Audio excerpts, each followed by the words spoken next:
Hello. My name is Charlie, and I'm here today with Spirit of Shankly member Gareth Roberts. How are we? Yeah, good, mate. Thanks for having me on. Yeah, I appreciate it. Thanks for taking your time to speak to me. I know that you've got a lot of things to do, but today we're going to be talking about the basically all four of the Northwest Premier League teams coming together in aid of stopping the exploitation of loyalty. Basically, what have you, Spirit of Shankly, and other clubs, fan communities, what have they been doing? Yeah, so what's happened this season is we've come together under the umbrella of a football supporter association's campaign, Stop Exploiting Loyalty, as you mentioned. So what we've been doing is coming together with rival fans outside the ground, just getting together for a picture, holding up the banners, showing our support for the campaign. And it's a message really to boardrooms and to the Premier League generally that we just think, football is too expensive and that every turn it feels like our loyalty is being exploited. We often hear of football being described as a product or as a business. And okay, it is both of those things to an extent. But equally, for us, for the fans that go every week, we don't have any choice to go elsewhere. And what I mean by that is if I decide Liverpool's too expensive one year and I can't afford to renew my season ticket or whatever, I can't just go across the park to Everton because it's cheaper, because I don't support them and they're our rivals. So, I just think that should be taken into consideration among many other aspects. One of the other aspects would be that the reason the likes of the Cop, the Stretford End, the Gallagate, whatever stand you choose to highlight, the reason that they are full of passionate supporters is that is generational support of that club. So that's been passed down from granddad to dad to lad. I'll pass it on to my sons as well, no doubt. And I think clubs with the prices and with the constant increases and with the constant putting their hands out for more and more money every season, they risk losing that. And they risk it becoming just essentially an entertainment product.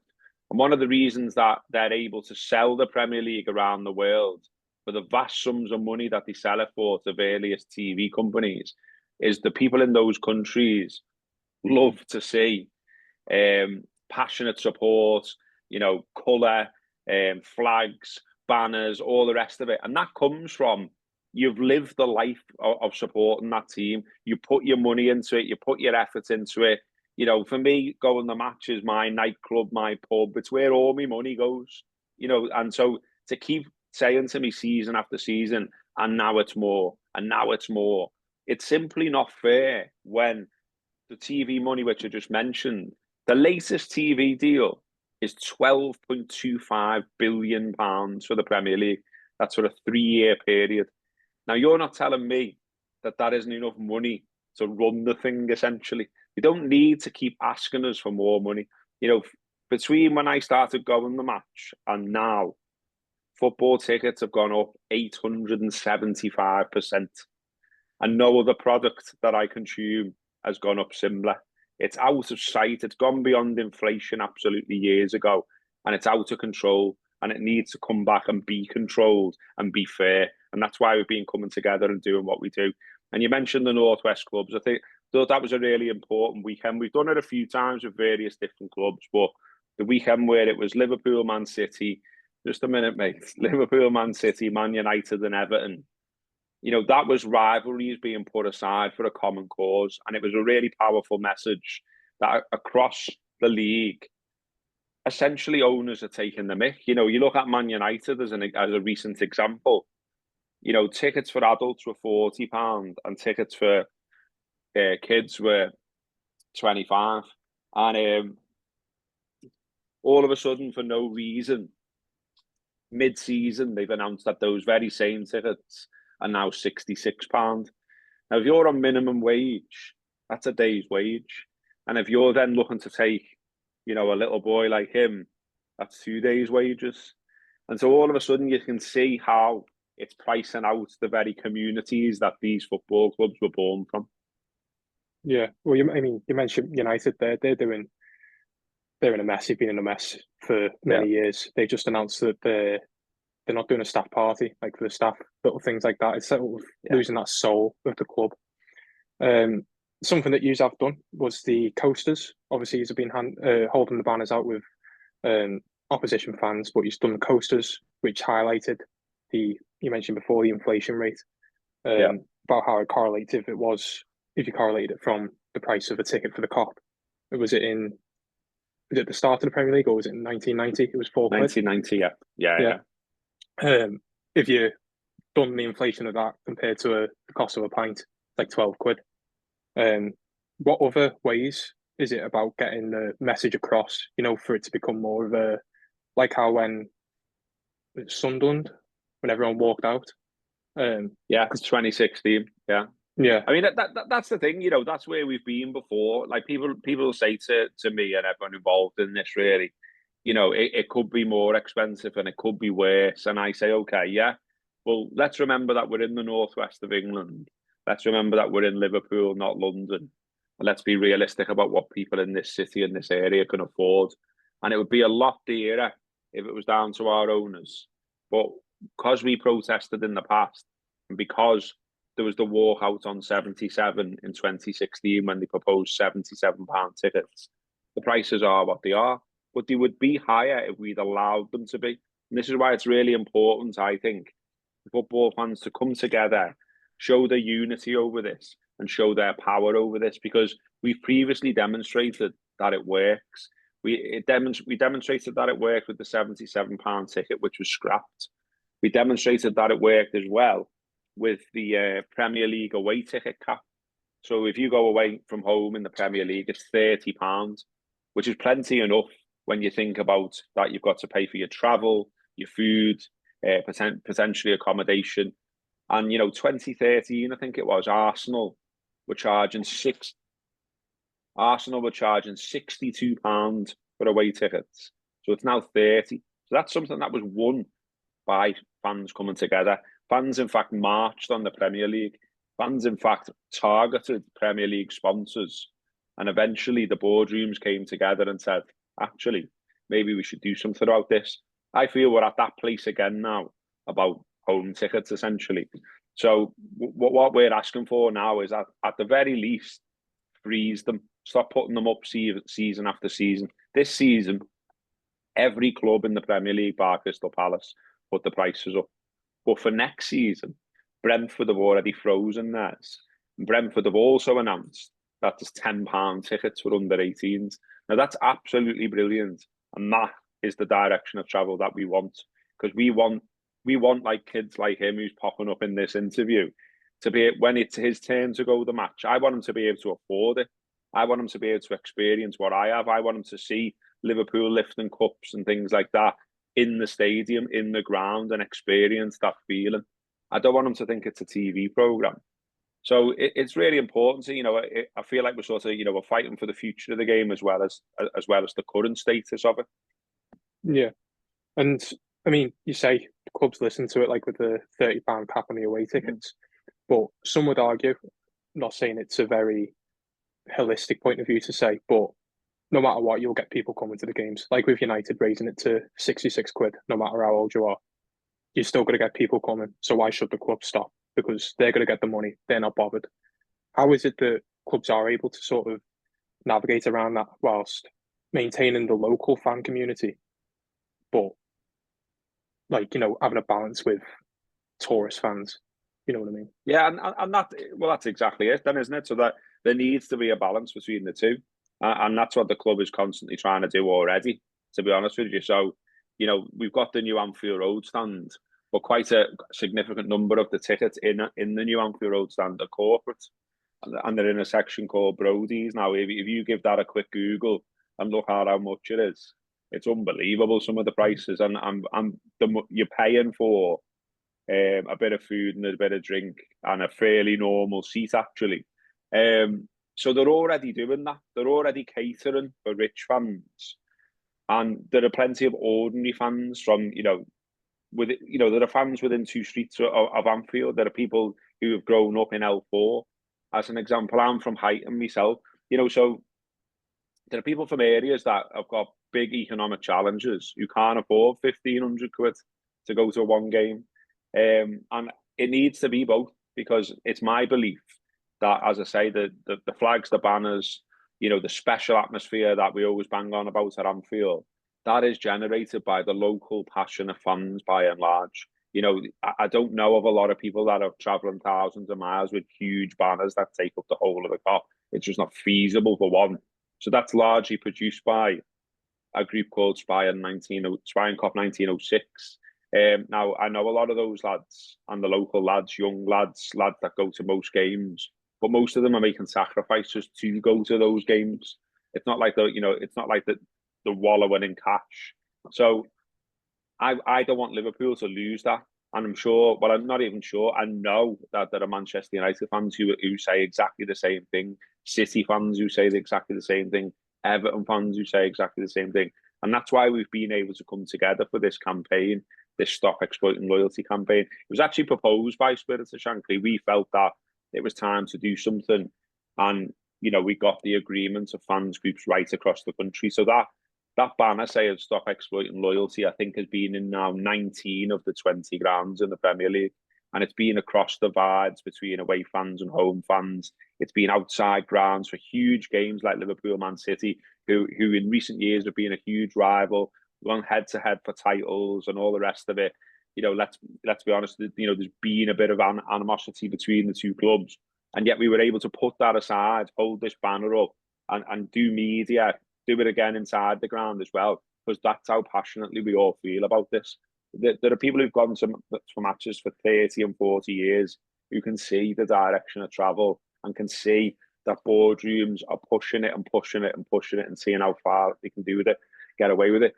And the other thing I would say is we also will all know, and I do know people who went to the match for that period of time and have now dropped off. They can't afford it now. They've given the season ticket up. They don't go regularly anymore. They don't take the kids. Some of them have turned to non-league. Some of them just watch games on the television now. And I just think that's incredibly sad. Like I say, we're losing something here. And essentially, if it's just a race to get the richest fans in the ground, it would be my argument that you end up with spectators, not supporters. You end up with people who want to go, and that's fine. I've been a football tourist myself. I've gone to Barcelona and Real Madrid and what I've heard, and not just to watch Liverpool when Liverpool have been there. So that's fine. Cater for those fans by all means, but cater for the fans that have always been here as well, and cater for the next generation of local fans too. Yeah, that's been certainly on social media that I've seen it. Sort of a complaint about the atmosphere of Anfield. I mean, it's been fantastic the last few weeks, especially obviously with the results. But a lot of people saying that you do, even if, like, maybe not in the Kop, but if you're sat in any of the other stands, if you're chanting, if you're getting up, even just waving a scarf or whatever, you get looked down on. It's like you can't show your appreciation for the club because you just want to be sat there watching it instead of cheering them on. Yeah, and that's definitely a thing. I mean, I'm involved in various sorts of like offshoots, groups with the club and things like that. I'm involved with the supporters board, but I'm involved in various working groups as well. And one of them is actually about atmosphere. And we've raised several times that, you actually get people sometimes coming into the Kop who are telling people to take flags down, who are telling people that banners are in their way and things like that.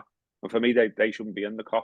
The Kop's got a tradition. The Kop's the place where people do sing, shout, get behind the sides, wave flags, do hold up banners. And if you're going in there and you don't know that and you're actually kicking off on people who've always been there, well, it's you in the wrong, not us. So we've raised that with the club about saying, if we want to preserve that tradition, then we need to be shouting about what the Kop is. And you're right, there are people that, look, I've already said that there's nothing wrong with people coming to the city. It's brilliant that people come to the city. It's great for the local economy, all of that kind of stuff. But they've got to play a part, because we are proud of what the Kop is. We are proud of the atmosphere at Anfield, and it has been diluted. And look, basic logistics as well, basic sort of acoustics. We've got two huge new stands or newish stands that dwarf the Kop now. So even when the Kop is making an effort at times, it doesn't always resonate all around the ground. But as you say, in fairly recent times, we've had some great atmospheres. Real Madrid, Man City, Brighton even was great as well. So it can be done, and we think it's worth working on. It's worth preserving, and we believe. I would say as well that it's important to make out here that this isn't like you know, it's not like we absolutely hate everyone at the club or anything like that. There are good people that work for the club. There are good people that get exactly what we're talking about at the club. My fear would be that the owners don't always get it though, and that there's only so much people on the ground can do and say. And if the owners overrule them at the end of the day, which they did in 2016 over those £77 tickets, if they get it wrong, there's not a lot anyone else can do at the club, but there's stuff we can do. And as I say, you know, these protests will only step up. We've got talks promised with the club in January, with the supporters board. Thanks. And so we're hopeful that they go in the right direction. That hopefully they'll take the lead from Brentford, and that hopefully now we can turn things around the other way. What we'd like to see is Liverpool, you know, becoming, you know, flying the flag for affordable football, saying, you know, we're not going to continue in this arms race over tickets anymore. Because the silly thing about that is, if you look at revenues and you look at the percentage they get from general admission tickets, not just match day, because match day is a different thing. People often get that argument wrong and will say to us, well, look, they make this from match day. And match day includes everything. You know, match day is hospitality, match day is corporate tickets. But what do they make actually from general admission, ordinary fans stood freezing on the cop? What do they make from our season tickets and our members' tickets? It's not that big a proportion of the overall big picture. So you don't need to keep saying every year, it's another £5, or it's another £10, or it's another 20, whatever it might be. There's just no need. They could. It's well within their power to just say, we'll stop now. And I said that I was on the Overlap a few weeks ago, and they asked me for my hot take about football. And my hot take was, Liverpool could freeze the ticket prices for the next 5 years, and they could win the Premier League in every 5 of them, because it's not crucial to them being competitive. So my question, therefore, is why do it? Because what price? The goodwill of your supporters. But that's the thing. It's owned by people who necessarily. I mean, I know there's good people in the club, but the people at the top, they're not people that have grew up supporting Liverpool. That not even really footballing men, you know. But do you? I know you're saying you're speaking to them in January. Do you have regular contact with people in the club? Like, do you have regular meetings, sort of thing? Yeah. So the supporters board has regular meetings with people based over here, and then once a season as well, there is a meeting between I can't remember his name now. What's his name? Tom Werner. Yeah.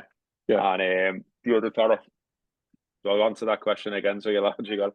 So yeah, there are regular meetings between the management of Liverpool, both in terms of the American management and the UK management and the supporters board, and then week to week, day to day, we liaise with club staff over, you know, smaller problems, if you like, that fans may be experiencing, whether that's ticket sales or sanctions or, you know, things that are happening around European travel, as an example, as we speak. Obviously, Liverpool playing in Girona tonight, and there's some there's some challenges around that. So yeah, we speak to them on a regular basis, and look, it's brilliant that there is a supporters board. It's brilliant that that's in place and it's in the Articles of Association, and it's sort of ahead of the curve, because, you know, the football regulator is likely going to push for that to be the case at every single club. There are fan advisory boards elsewhere, but we were one of the first ones to have it in place, and it come off the back of the European Super League proposal. But so that's fantastic that there is that conversation, but it's got to be meaningful, and we've got to be listened to. It can't just be tick box, because if it is tick box, but it's only going to anger fans, and it's only going to go the way it has gone with more protests. We'll probably be back to, you know, walking outside Premier League headquarters and, you know, lobbying sponsors and all the rest of it, which is all stuff that's happened in the past. So, you know, I don't really want to go down that road. I don't think anyone involved does, but it does feel we've got to fight our corner here, because it is an existential threat to football as we know it, or football culture as we know it, because it shouldn't just be, well, we know that there are people all over the world who want to come, and so we'll just have them. Thank you very much. You know, the generational support's been here all along. and it will be here, forevermore, as long as we can afford it. Meanwhile, the people who own the keys to the club right now, they won't be here forever. They'll move on. Eventually, they'll sell it, and no doubt at a profit. So, again, this is why we're doing it, and this is why we persist week after week, year after year, in trying to fight for what's right and fight for the next generation of football fans. And what are the next steps then? So you've got the meeting in January. Is there any other? Is it banner out on the weekend against Fulham, or? So we're going to continue sort of with the banner with various sets of supporters. I'm not sure that we're doing something with Fulham, but we're certainly planning something when it comes to Manchester United. Just because Liverpool and Manchester United are two of, if not the two, biggest clubs in the league, and we know already that it's quite powerful with the media when fans from those two sets of clubs come together over an issue. So we know how passionately they feel about what's gone on at Old Trafford in recent weeks with the ticket prices. We're in support of them because what we've often seen in the past is that when one club does something, another club will do the same. And before you know it, everyone's ticket prices are going up. Like I said before, everyone's ticket prices bar Crystal Palace went up this year. So I think we'll be planning on doing something around there, probably have the banner inside the ground across the divide, but also looking to maybe do a bit of a sit down with some journalists, with representatives of both groups of fans, and just have a bit of a chat about why we're doing it, something similar to this probably. And hopefully get some more media coverage. I mean, the media coverage of the weekend with City, United and Everton was really good. It got in a lot of places. It made a lot of people aware. And I think what was really telling as well was that, they're operating a different world to us as fans, you know what I mean? So people who own football clubs now tend to be billionaires. People who play football at the very top level tend to be millionaires. So they live a very different life to us. And often I think they don't realise the challenges for us to keep on going week in, week out.